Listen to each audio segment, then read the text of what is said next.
Hello. I'm Shane. We ain't strangers no more.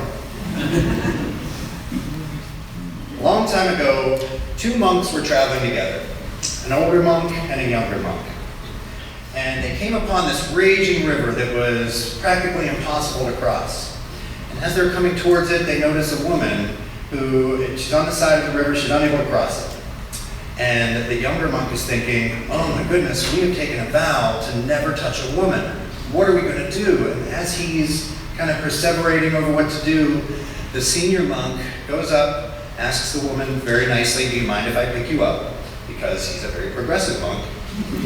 And she says yes. He carries her across the river, sets her down gently, and continues on his way. And the younger monk is watching all of this, and he crosses the river and he catches up, and for an hour he's seething inside. Wait a second, we're not supposed to be doing this. He broke his vow, and for 2 hours he's just starting to, the rage and the anger is starting to build up. And finally, after 3 hours of this, he just can't take it anymore. And he says, brother, what have you done? You've broken your vow. You carried that woman across the river. And the older monk said, brother, I put that woman down 3 hours ago. Why are you still carrying her? Feel free to modernize that. Brother, that person that cut you off in traffic, you passed 10 hours ago. Why is he still in your back seat? So that's one of my favorite sources of the practice of letting go. I'm going to invite you to rise in body and or spirit and join me in one of my other practices, and it's a little bit silly, so if you don't want to be silly, that's fine. If you'd like to be silly, please rise. And my other favorite practice, and the pooches in the room are very familiar with this, is just shake it off. Go ahead. Just get all that excess nervous energy out. And it's just another way of letting go of stuff that you don't need right now. They do other things too we can't do here. Oh, that's a good stretch. Okay. Thank you very much for those of you who joined us. I'm always going to be talking to dogs. I'm a dog person, so. She'll be more than happy to come join you. What's that? She'll be more than happy to come join She you. would, but doesn't she have a sign that says no flirting? No, he does. Oh, okay. No, I have the sign. She would. I respect service dogs. So those are two of my favorite practices of letting go. Letting go, many of us, we really attribute this time-honored tradition to Eastern traditions like Buddhism and Taoism. They talk about the power of setting down our attachments and embracing instability, embracing change. There's Christian traditions that speak of baptism and being born again. These are customs, they stretch back for hundreds of years, but they've really grown in popularity pretty recently, thanks largely to the internet and those delightfully pervasive memes. I dare say you could throw a rock and you'd probably hit a letting go reference. Bruh, you gotta let that go, dude. Even Tony Soprano and the gang from Goodfellas get in on the act with, hey, forget about it. And we can also thank Elsa from Frozen. Now, I had originally planned on playing a clip from the movie, but I was advised to do so might cause an angry mob of parents who finally got that song out of their heads. Whatever the source, putting down what we don't need, it can be a really powerful tool to personal transformation. Now, you've probably figured out by now why I chose this topic, and Krista mentioned this with the kids earlier. In a couple days, we're entering into the new year. We've all been told that at 12:01, January 1st, it's a very magical time. We've been given this enchanted moment in time when all of our intentions take root and are sure to blossom into our realized goals. Now, many of you, I heard a couple snickers, and those are very appropriate because there was a little bit of sarcasm. But we are free to wipe the slate clean and start all over again. Starting at this moment, I'm going to work towards my health goals. Once that clock strikes midnight, I'll start letting go of anger or fear or jealousy. At that moment, I'll stop picking my nose when I can. Thank you for the inspiration. Now don't get me wrong, that's all well and good. There's absolutely nothing wrong with curling up with a warm drink, watching the ball drop, and embracing that magical moment. As long as we remember, there are over 525,000 minutes in a year, and any one of those minutes is just as good as when we're singing Auld Lang Syne and wearing funny party hats. So, we figured out, I got something I need to let go. We shined our flashlights into the deepest, darkest corners of our mental storage spaces. We've gone through the junk drawers, we've pulled out the old business cards, and those funny wrenches for IKEA furniture that don't work for anything else. Pulled out all the things that we no longer need. We've cataloged, we've inventoried, we've unpacked, and, drumroll please. You have let it go! Congratulations! You've done the thing!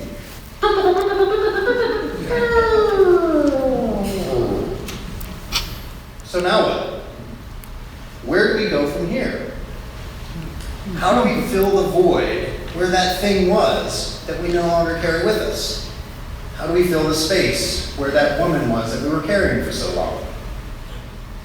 Yeah, whoever the super inspirational internet guru was that started the shining beam that told me to let it go figure, he didn't think to give me a roadmap from there.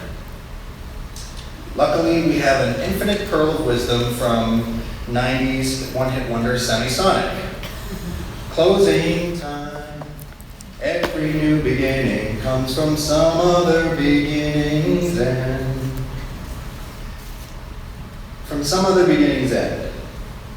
One door closes, it makes room for another to open. Insert your preferred analogy here.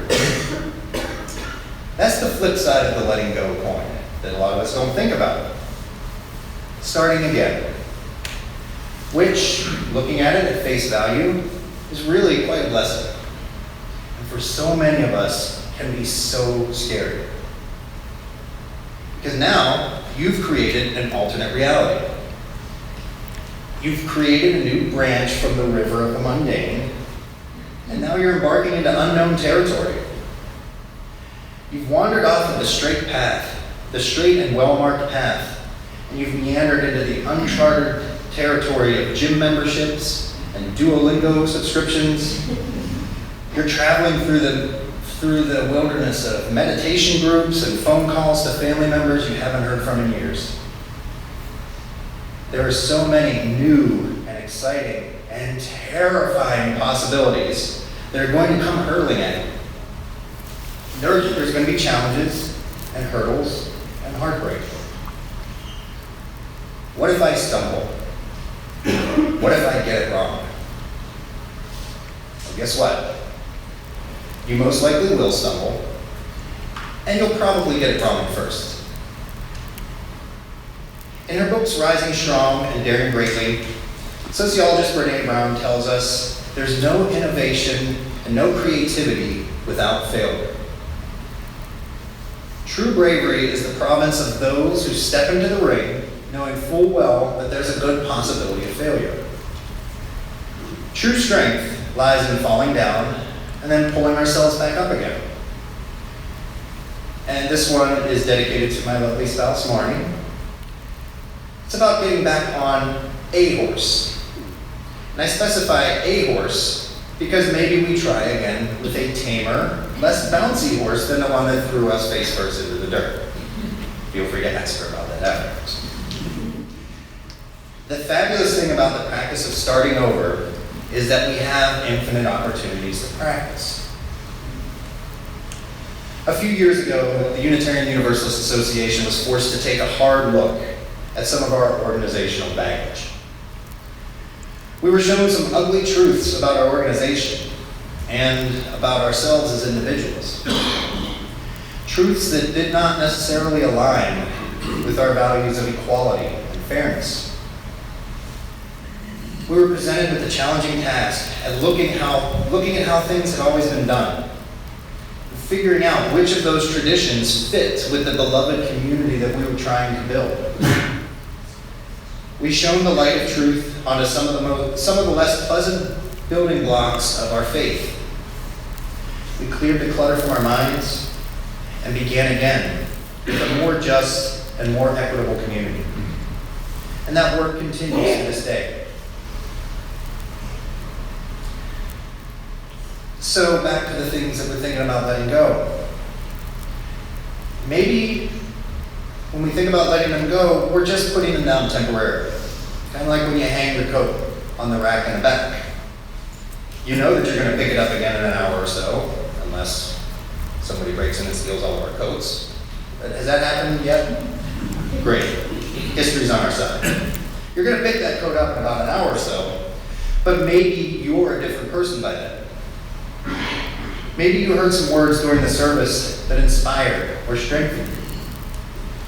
Maybe you were daydreaming, staring out the window, and you saw a big, fat, beautiful blue jay, and it just made your heart sing. Or maybe it was something as simple as a warm smile from a friend from across the room. We get a dose of spirit into our veins. And as we leave, we grab that big, bulky parka that we brought in with us. And it's still the same parka, but we have become better equipped to carry it. So I wanted to go back a moment to the concept that all of this, letting go and picking back up again, it's a practice, as well as something to practice. As in doing something over and over and over again to get better at it. Which implies that we might not be perfect at the thing the first time we try to do it. This further implies that we may be, just maybe, brace yourselves, imperfect.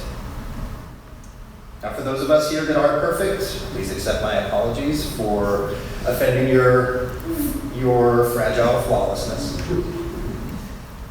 Many of us know being perfect is highly overrated, and it takes a lot of maintenance.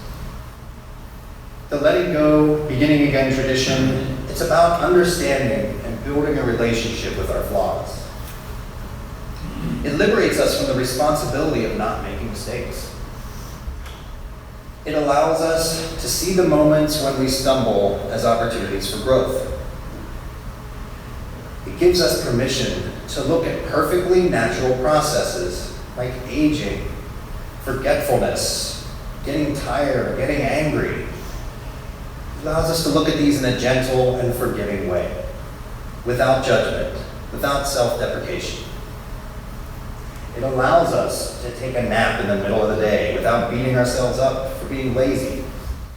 It permits us to go on retreat to recharge our batteries, or to look to others for help when something is overwhelming or scary. The key to this practice is to want to do our sincere best. A therapist friend of mine, he summed it up quite nicely. He asked me to define perfection. After a minute or two of thinking about that, I said something along the lines of, well, it's the pinnacle. You can't get any better than perfection.